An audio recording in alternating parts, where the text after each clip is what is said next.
Imagine for a moment, it's 2014, and France has just slammed the door in your face. Two state-of-the-art warships that you paid billions for, the famous Mistral class, remain stuck in French shipyards. A major diplomatic humiliation.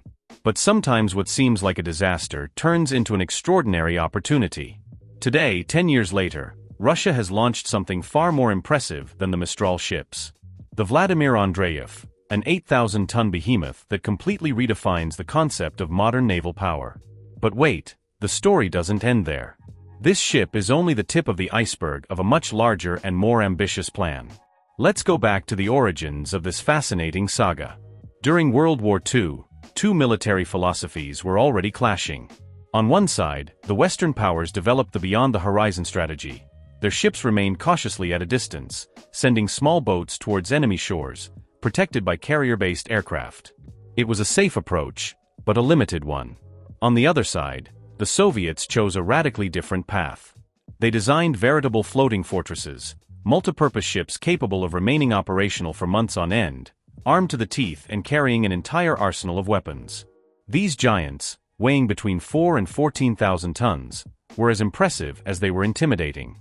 These Soviet behemoths proved to be extraordinarily useful, but not necessarily for their original purpose.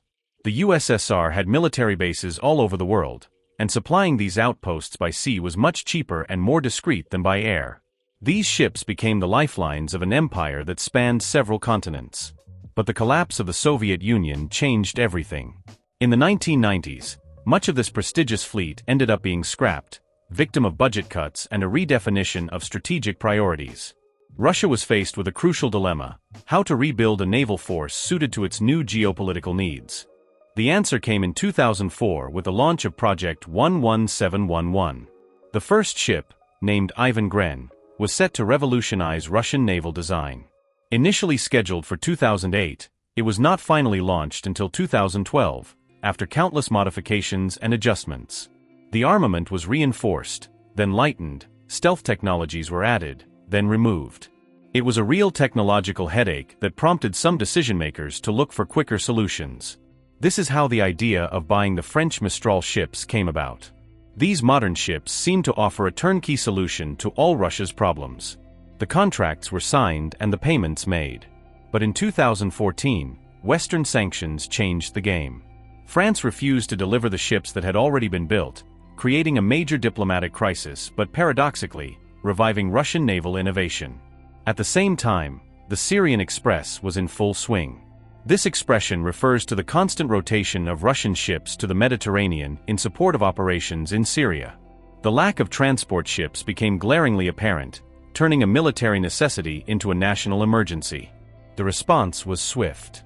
In 2015, the second ship in the 11711 project, the Pyotr Marganov, was laid down, incorporating the lessons learned from its predecessor. But events were gathering pace. Modern conflicts evolve, needs change, and designs must once again be adapted.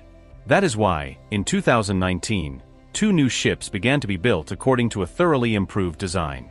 These 8,000-ton giants can now carry up to 40 armored vehicles, 400 paratroopers, and 5 helicopters.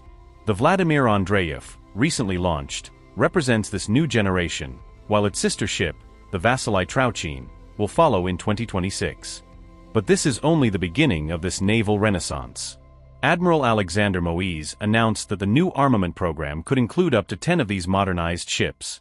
Each incorporates the experience gained during recent military operations, with state-of-the-art navigation systems, advanced electronic warfare capabilities, and multi-layered protection provided by automatic cannons and anti-missile systems. However, these 8,000-ton ships are only the little brothers in this new naval family. Because in the shipyards of Kerch, something truly titanic is taking shape. Since July 2022, the Ivan Rogov and the Mitropan Moskalenko have been under construction. These 40,000-ton monsters are completely redefining the concept of projection power. Imagine helicopter carriers capable of carrying 20 aircraft, including the formidable Ka-52K, reconnaissance and attack drones, for landing craft, up to 1,000 Marines, and 75 military vehicles.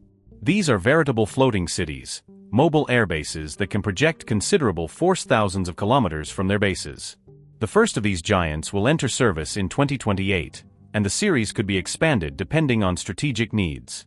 But a legitimate question arises: why invest so much in these floating forts in the age of drones and asymmetric warfare? The answer reveals a fascinating long-term geopolitical vision. Even though Russia has had to leave its Syrian base in Tartus, it is significantly strengthening its presence in Africa. Niger, from where French forces were recently expelled, has already expressed interest in enhanced military cooperation. Neighboring Sudan, the Central African Republic, and even Libya are looking toward Moscow. Andrei Belousov confirmed that work is underway to establish civilian ports abroad, with 12 sites identified in different countries, probably Egypt, Algeria, Senegal, and Tanzania. This African expansion requires considerable maritime logistics. These new ships are not designed for spectacular landings on hostile beaches, but for much more varied missions, providing logistics for remote bases, projecting a deterrent force, conducting humanitarian operations, and evacuating nationals from conflict zones. They are the tools of modern naval diplomacy. Of course, the threat of modern drones is real. No protection will ever be perfect against these new technological challenges. That is why these ships always sail with an escort, which is also being modernized. The naval warfare of the future will be a matter of integrated technological ecosystems. This Russian naval renaissance perfectly illustrates how a diplomatic setback can become a catalyst for innovation. The undelivered Mistrals forced Russia to develop its own solutions, which are probably superior to the French originals. This is a lesson in strategic resilience that goes far beyond the military sphere. Alongside this naval reconstruction, Russia is maintaining its arms deliveries abroad, honoring all its contracts in 2024 despite operational constraints. This apparent contradiction actually reveals a coherent strategy, maintaining its global market share while building lasting alliances. The future of this new Russian fleet looks exciting. Each new ship that leaves the shipyards redraws the global geopolitical balance. These modern floating fortresses embody a long-term vision in which naval power once again becomes a determining factor in international relations.